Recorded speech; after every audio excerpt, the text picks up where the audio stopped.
একটি মজার ঘটনা শেয়ার করি সবার সাথে। 1971 সাল, দেশের যুদ্ধ চলতেছে, চতুর্দিকে হাহাকার, বাড়িঘর পুড়াইতেছে। আশুগঞ্জের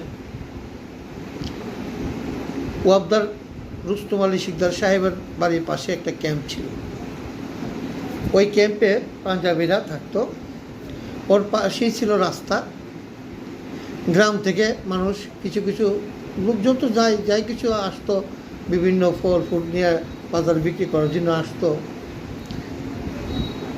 একদিন এক লোক বাড়ি থেকে আমাদের যে মরিচ, ফুটকা মরিচ বলি এটাকে, ঝাল মরিচ প্যাকেট করে নিয়ে আসছে বাজারে বিক্রি করার জন্য।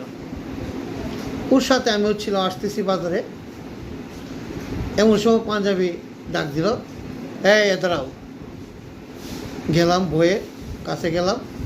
তারপর ওই লোককে জিজ্ঞাসা করতেছি, কে আছি যে?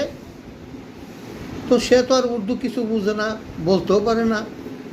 শেষ সময় তো বলতেছে যে স্যার বাঙ্গাল কা ফল হ্যাঁ, বাঙ্গাল কা ফল হ্যাঁ, ঠিক হ্যাঁ, রাখ দো, যাও তুমি যাও।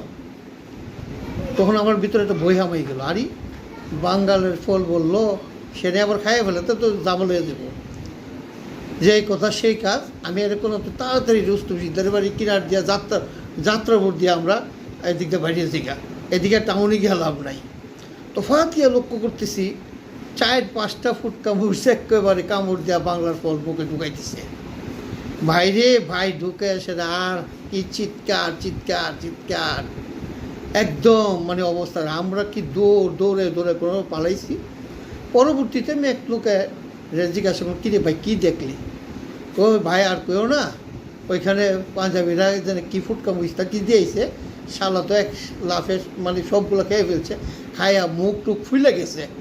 তখন আর আমি বললাম, বাবারে 1 সপ্তাহ অন্তত এই রাস্তা দিয়ে আর যাইতাম না এই রাস্তা দিয়া। এই পাঞ্জাবিরা এই অবস্থা করলো আর কি।